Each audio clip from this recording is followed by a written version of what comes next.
Olá, jovens, tudo bem?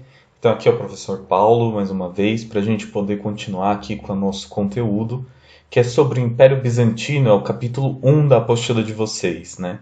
Na aula passada a gente foi até a página 7 no quesito de conteúdo, trabalhando alguns conceitos, né?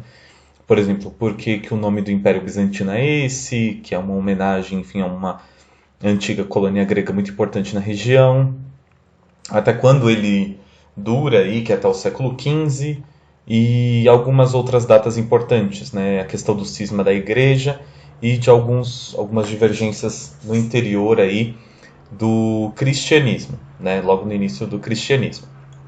Bom, por isso está em vermelho, né? Nosso tema de hoje a gente vai continuar, né? E vamos falar da página 8 à página 12, que é justamente sobre o período da Reconquista, né, do auge do Império Bizantino, a ponto dele tentar conseguir conquistar novamente as terras que um dia foram do Império Romano, e também a gente vai falar um pouquinho das artes aí do Império Bizantino e da sua economia. Então bora lá, né? Bom, na página 8 de vocês, né, eu vou mostrar aqui, nós temos um mosaico, que é esse, que é o mosaico do imperador, né, Justiniano, e que se encontra na página 8 de vocês, que é um dos mosaicos que estão presentes na Basílica de São Vitale, em Ravenna, né? Que é essa basílica aqui. É interessante ver sua construção, porque é uma construção que nós falamos do estilo gótico. É um estilo mais robusto, né, de construção aqui, com muitas colunas sustentadas aí por essas espécies de arcos, né? Enfim, é uma construção bastante robusta, bastante quadrada e buscava formas retilíneas, né?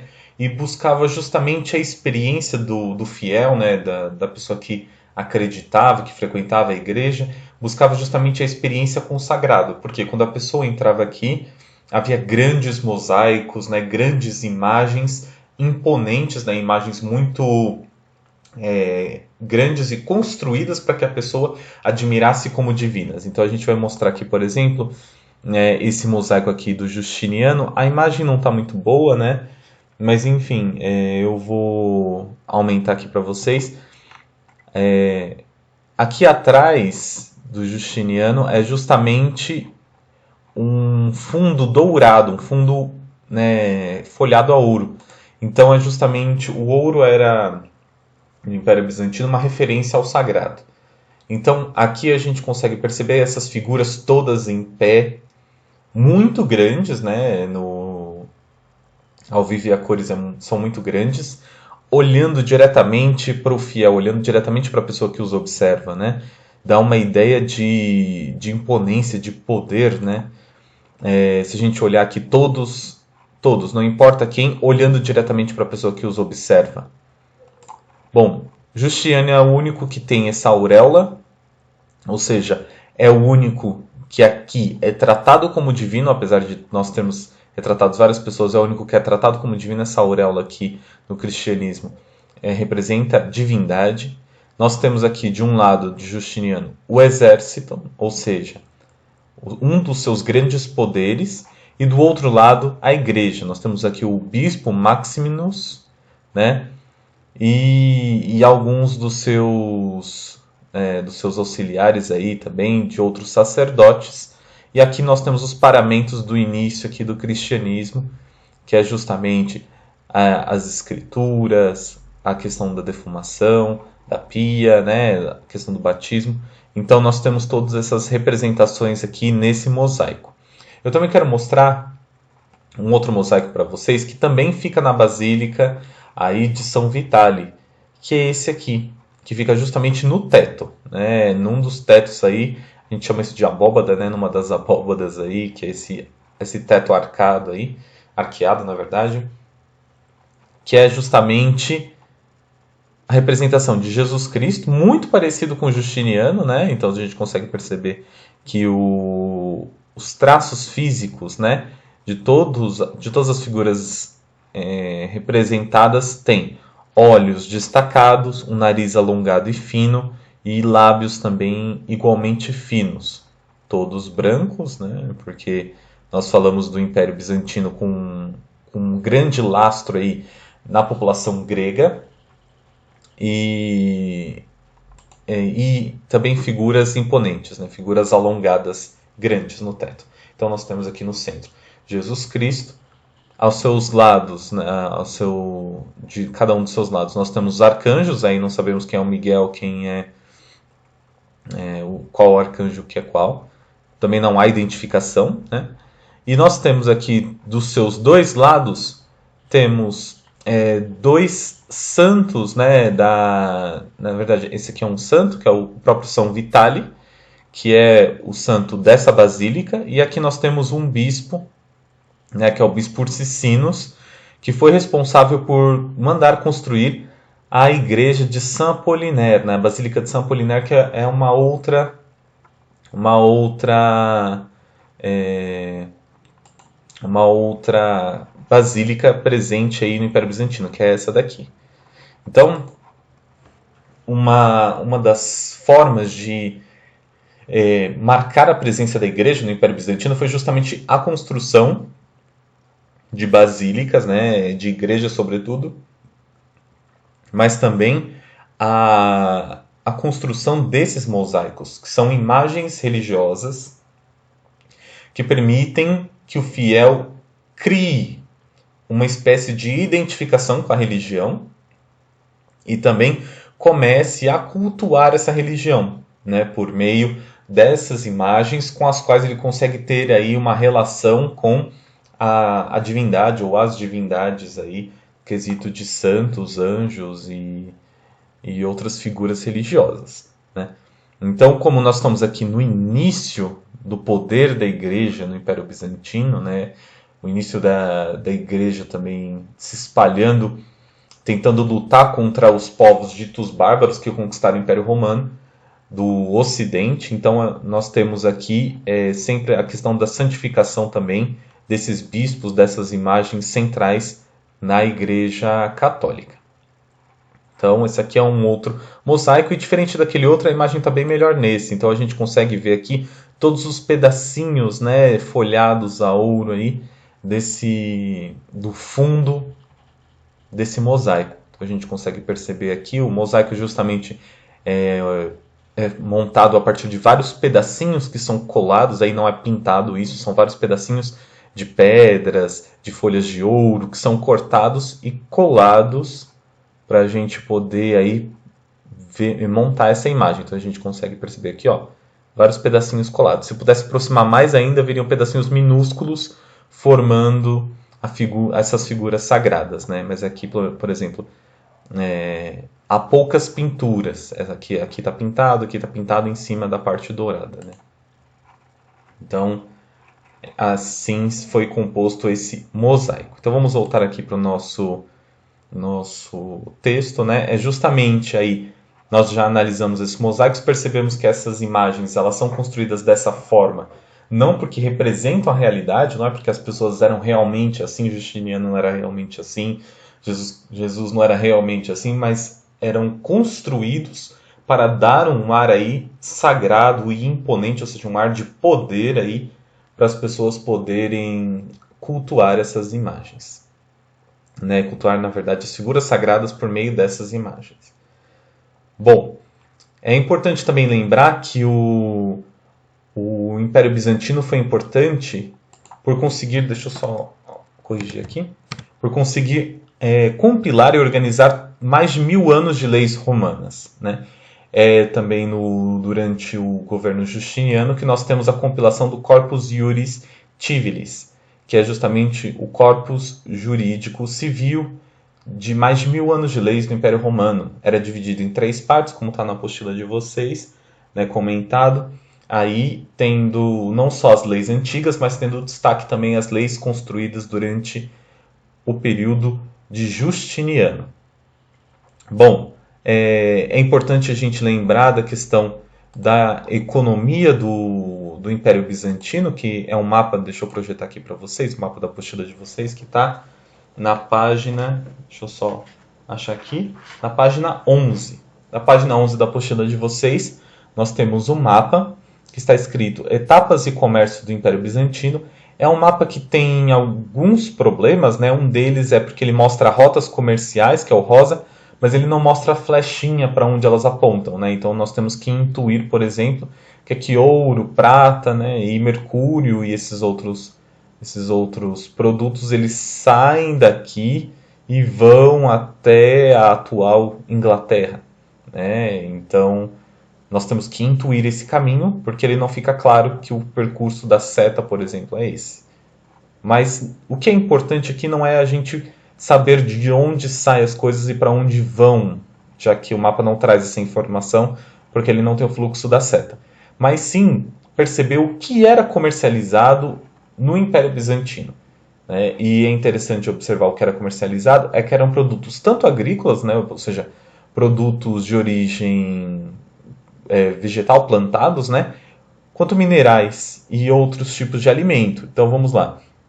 Era comercializado açúcar, né? Âmbar era justamente utilizado para acender aí lampiões, acender, né, para iluminar, porque não havia energia elétrica na época. Igualmente a cera, a cerveja, o chumbo, o cobre, né? A questão dos escravizados, nós temos aqui um fluxo de escravizados, sobretudo nessa região aqui árabe. Então eles saem aqui da região árabe e vão para toda essa península arábica para poder trabalhar. Isso a gente vai comentar um pouquinho depois quando a gente falar do islamismo, né? Especiarias, e aqui nós temos minerais, né? Estanho, ferro, lã, madeira, marfim, mel, mercúrio. Enfim, nós conseguimos perceber todo esse comércio. E uma coisa que é interessante, já vou dar um spoiler aí da história, é o açúcar, né? A gente tem açúcar aqui é a Península Ibérica, açúcar no sul da Espanha, que é trazido aí e cultivado com essa relação com o Império Bizantino, com os povos bárbaros, mas também aí com os povos árabes, que também vão invadir a Península Ibérica e vão cultivar açúcar nessa região aqui. E é esse passado com o açúcar que a Península Ibérica vai ter, e essa experiência com açúcar vai fazer com que ela decida no futuro, aí quando eu falo no futuro em relação a essa época, porque nós estamos falando aqui, né, da Idade Média, do início da Idade Média, mas no futuro decida plantar cana-de-açúcar no continente americano, quando ela encontrar o continente americano. Quando a Europa encontrar o continente americano, ela vai decidir plantar cana-de-açúcar, porque ela já tem um passado com esse produto, né? E já tem uma experiência aí. Bom, outro dado importante do mapa não é só os produtos que eram comercializados, mas também o território do Império Bizantino se alterou bastante. Né? O Império Bizantino em 476, que é justamente o ano em que o Império Romano aí, ele fica no poder dos povos bárbaros, é toda essa região amarela, segundo o mapa de vocês, né? Então é justamente aquela porção do Império Romano do Oriente, que eu já havia dito para vocês, quando o Império Romano ele tem aquela cisão no século IV, né, em 395. Bom, durante o período da reconquista do Justiniano, que eu vou comentar agora, Justiniano consegue. O que ele faz, né? Ele toma o norte do continente africano, que é essa parte verde, né? E entra na Península Itálica por meio da Sicília, que é essa ilha aqui, e retoma toda a Península Itálica.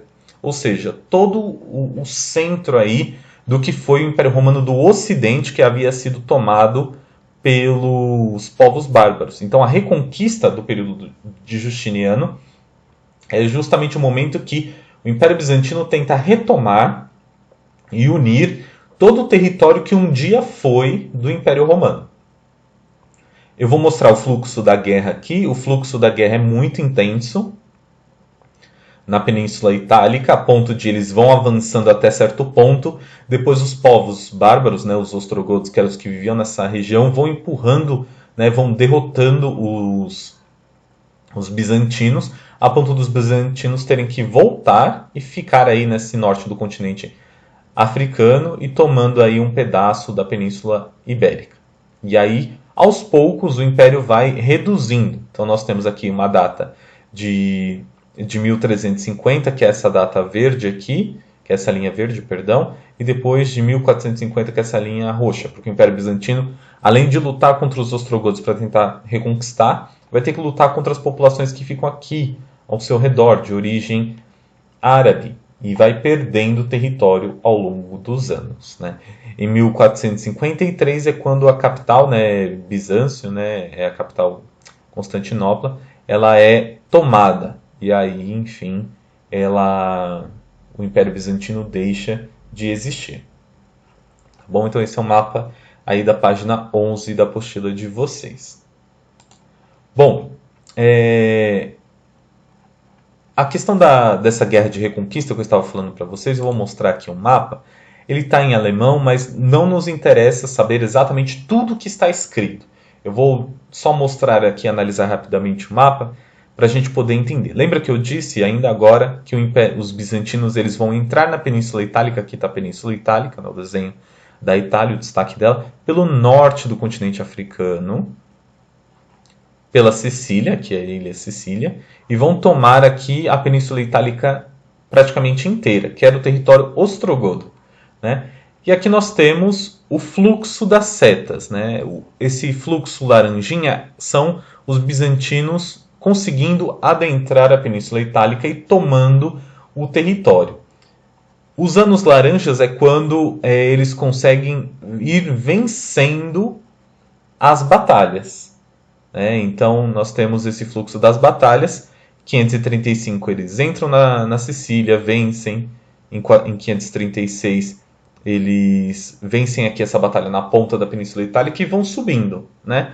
Então, ó, 536 eles tomam Nápoles, né, que é essa região aqui, tomam Roma em 536, e aí eles vão tentar, depois que tomam Roma, então a gente já está aqui nesse ponto, eles vão tentar, né, tomar essa região em 538 e vão ser ambiciosos de terminar a península conquistando essa porção aqui em 540. Porém, em 540, né, eles vão ter justamente que enfrentar um reino franco, que é um dos reinos que a gente vai comentar mais para frente, né, em um outro momento, que é um reino que aproveita, enquanto eles estão lutando aqui, 536, 538, ele toma uns pedaços do reino ostrogodo, e em 540 vai lutar contra os bizantinos para dizer, não, aqui você não vai entrar, pode parar por aí, né, se você está vencendo os ostrogodos, tudo bem, mas nós você não vai vencer.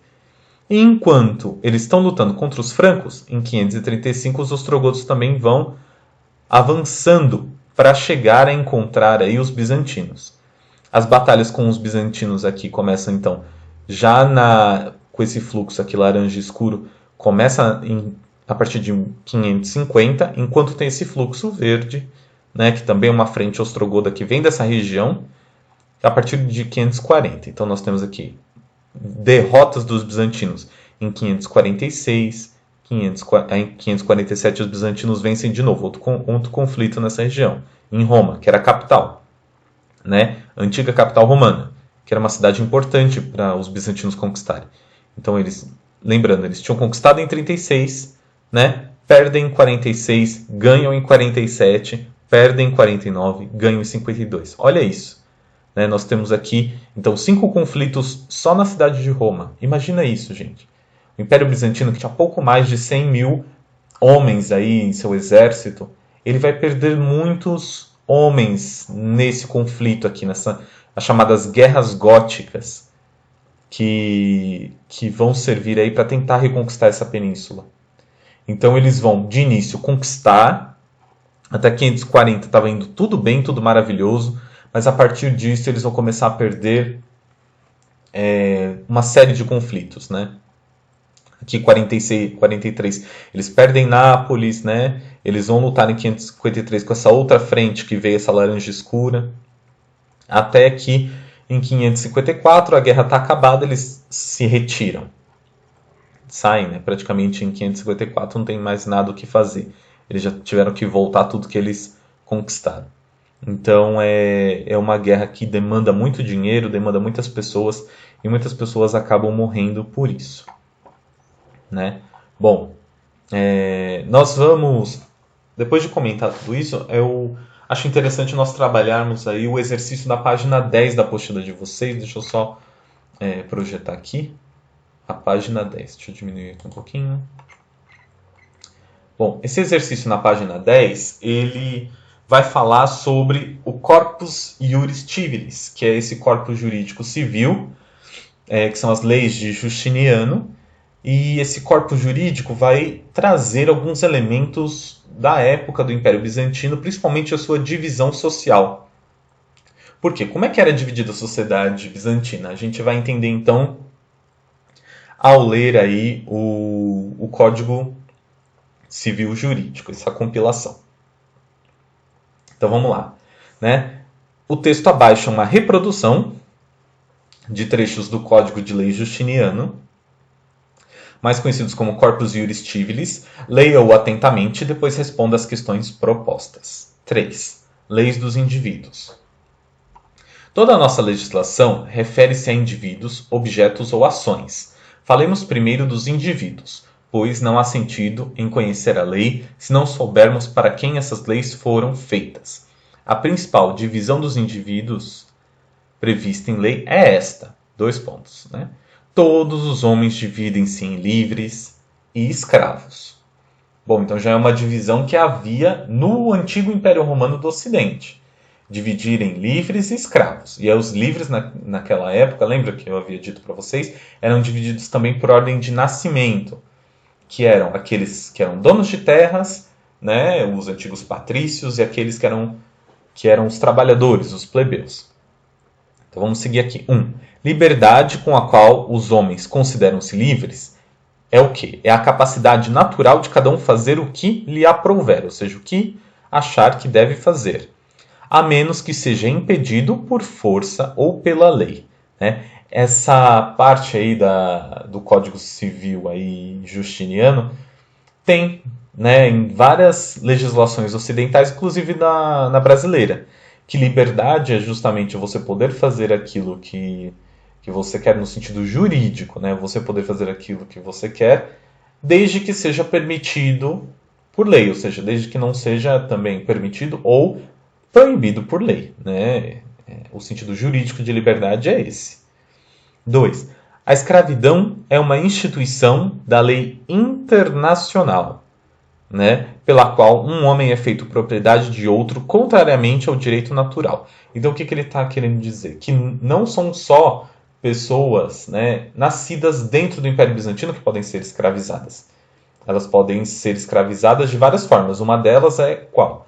É por meio de conquista. Se você conquistar um território inimigo, você pode, né, assim como no Império Romano do Ocidente, no Império Bizantino você poderia escravizar as pessoas, né, que sobreviveram a esse conflito. 3. Os escravos são de 2 tipos: por nascimento ou aqueles que se tornaram escravos. O homem é escravo por nascimento quando a sua mãe era uma escrava. Então aqui já tem uma condição de escravizado. E aí nesse quesito é quando você conquista um território e a pessoa é escravizada e ela tem um filho, esse filho é escravo também, escravizado. Um homem livre pode tornar-se escravo então quando ele é capturado na guerra, como eu havia dito para vocês, ou quando, após os 20 anos, ele se vende por vontade própria a fim de conseguir dinheiro. Por quê? Pela questão das dívidas. Lembra que eu havia dito para vocês que no Império Romano do Ocidente acontecia isso? No Oriente também, ou seja, no Império Bizantino. Então é interessante perceber que, apesar de ter uma base cristã muito forte, né, o Império Bizantino, ele permanece com as ideias do Império Romano do Ocidente, que não era cristão de início, que é justamente essa questão da escravização, né, por dívidas ou por meio da guerra, a divisão entre homens livres e escravizados, os livres se dividem por nascimento, que é o que a gente vai falar agora. Deixa eu só terminar aqui o ponto 4, né? Bom, não há distinção entre escravos, mas há muitas entre os homens livres, né, os indivíduos livres, pois eles podem ser livres por nascimento ou libertos. Bom, o que são os livres por nascimento? O indivíduo é ingenuus, quando é livre no momento de seu nascimento, fruto do matrimônio de pais nascidos livres ou postos em liberdade. ou ainda quando um dos cônjuges é livre por nascimento e o outro liberto. Quando a mãe é livre e o pai escravo, a criança é livre por nascimento. Então, a questão do ventre é muito importante no Império Bizantino, né? Assim como era em Roma também. Né? Só que a questão em Roma, como a gente havia dito, o pai tinha um papel importante. Aqui no Império Bizantino, a mãe. Então, o ventre, né, ser livre é o que faz com que a criança seja livre. Ou o ventre ser escravizado faz com que a criança seja escravizada. Quando a mãe é livre e não se sabe quem é o pai, a criança é livre por nascimento, pois não possui um pai legítimo. Né? Se a mãe é livre ao tempo do parto, mas era escrava ao tempo de sua fecundação, sua criança é considerada livre por nascimento. É aquilo que eu disse, é o ventre. Né? Assim que a criança vem ao mundo por meio do ventre, é o que qualifica se ela vai ser escravizada ou não. Então, se o ventre for liberto, né? Ou seja, era escrava. E aí, quando ela vai dar à luz, ela é liberta, ou seja, ela não é mais escrava, assim que ela terminar de dar à luz, ela já está livre, a criança já nasce livre também. Né? Então, não era uma condição genética, né? Mas sim uma condição social interpretada a partir de como se caracteriza o ventre por meio do qual a criança nasceu. Por outro lado, se ela era livre durante sua fecundação, mas escrava durante o parto, ainda assim a criança é considerada livre por nascimento, pois a desgraça da mãe não deve prejudicar seu filho. Então aqui nós temos uma exceção, que também é a questão da fecundação. Se a mãe era livre no momento que acabou concebendo a criança, né, em seu ventre, a criança também nascerá livre, porém sua mãe será escrava. Né? Então nós temos todas essas exceções aqui. O mesmo acontece com o filho de uma liberta, que foi fecundado e logo depois voltou a ser escrava. Então a criança também será livre. Libertos. Libertos, deixa eu só subir aqui, perdão. Libertos são aqueles que foram manumícios da escravidão, né? Foram libertos da escravidão, já não necessitam mais exercer atividades aí por serem escravos. Manumissão é o processo de libertação pela mão. Né? Alguém o liberta, né? Não é a lei que o liberta, mas sim o seu senhor. Pois, enquanto alguém é escravo, está sob a mão e o poder de uma outra pessoa. Mas, pela manumissão, fica livre desse poder. 2. Escravos podem ser libertados por seus mestres a qualquer hora, até quando o magistrado está apenas passando por perto, ou quando o pretor ou o procônsul estejam se dirigindo para os banhos ou ao teatro. Então, o que ele quis dizer com isso, dando exemplos, né? Quis dizer que o escravizado ele pode ser liberto a qualquer momento, de acordo com a vontade daquele que possui o poder sobre ele. Então não precisa esperar uma época específica do ano, não precisa esperar protocolar uma lei, existir uma lei para isso. Não, a pessoa pode ser liberta a qualquer momento. Né? Nós transformamos, ponto 3, né? Nós transformamos todos os libertos em cidadãos romanos, sem nenhuma distinção, no modo como o escravo adquiriu sua liberdade, de sua idade ou do interesse de seu manumissor. Então, assim que for liberto, a pessoa já é cidadã romana. Por quê? Os homens se dividem em livres e escravos. A única diferença entre os livres é a questão do nascimento, como a gente já havia dito. E o último é escravos. Os escravos estão sob o poder de seus mestres, um poder derivado das leis das nações. Pois, entre todas as nações, pode ser observado que os mestres têm o poder da vida ou morte sobre seus escravos. E tudo o que é adquirido pelo escravo é também adquirido pelo seu mestre, ou seja, é título do seu mestre. Então, o escravo não tem posses. Tudo aquilo que ele adquire, quem adquire, na verdade, é seu mestre. Por quê? Porque ele ou é escravo por dívidas ou é escravo por meio da guerra. Então aí tudo que ele possui, na verdade, não é dele, e sim do seu mestre. Então vamos responder aqui essas questões, né? Eu vou comentar a resposta e eu quero que vocês escrevam na apostila de vocês da maneira como vocês captaram aí os comentários. Então explique como estava dividida a sociedade bizantina de acordo com a lei. De acordo com a lei, ela era dividida entre homens livres e homens escravizados, né? Entre pessoas livres e pessoas escravizadas. os escravizados podiam ser libertos. Então podiam ser pessoas livres, escravizadas e libertas. Tá bom?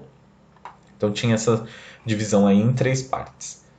De que maneira uma pessoa podia se tornar escrava de outra? Né? Havia 2 formas. Uma, né, quando ela nascia escrava, então ela acabou sendo gerada aí num ventre escravo e nasceu nessa condição, ou ela se tornou escrava. E ao se tornar escrava aí, a gente comentou de 2 formas, seja por dívida, ou seja, ela se vendendo para poder pagar uma dívida, ou por meio da guerra. Ela foi, onde ela vivia foi conquistado, e aí ela acabou se tornando escrava. C. O que eram pessoas libertas? São pessoas ex-escravas. São pessoas que, pela vontade de seu mestre, né, pela vontade de seu senhor, pela vontade da pessoa a qual ela estava submetida, né, elas não precisam mais exercer atividades para essas pessoas, ou seja, elas estão livres, elas deixam de ser escravas. Né? E D. Ao ler o texto, podemos perceber que os bizantinos, apesar das diferenças, ainda mantinham algumas características dos tempos do Império Romano. Aponte-as. Bom, a primeira questão é que as leis bizantinas são leis herdadas do Império Romano, do Ocidente, então é uma das características que ela mantém do Império Romano. Esse é um dos pontos. O segundo ponto é que ela mantém a divisão clássica do Império Romano, né, que são livres e escravizados. E os livres se dividem por nascimento, né, pelo lugar onde nascem. Então, é justamente esse exercício que eu queria fazer com vocês. Bom, nós trabalhamos aí todo o conteúdo do capítulo 1, e aí em breve nós vamos começar o capítulo 2. É claro que para vocês do 7º ano, semana que vem nós vamos fazer prova, então a gente precisa lembrar aí que semana que vem vocês têm uma prova para fazer e também tem uma aula que eu colocarei na plataforma. Então se atentem a isso. Essa semana é recuperação e nós temos essa última aula aqui que eu estou postando na plataforma. Então é isso, pessoal. Era isso que eu tinha para apresentar para vocês, né? A aula de hoje eu utilizei como referências o livro de vocês, né? E o livro do Mário Schmidt. E espero que vocês estejam bem e seguindo os estudos da melhor maneira possível. Bom, tchau, grande abraço e a gente se vê em aula síncrona o mais breve possível. Falou, pessoal!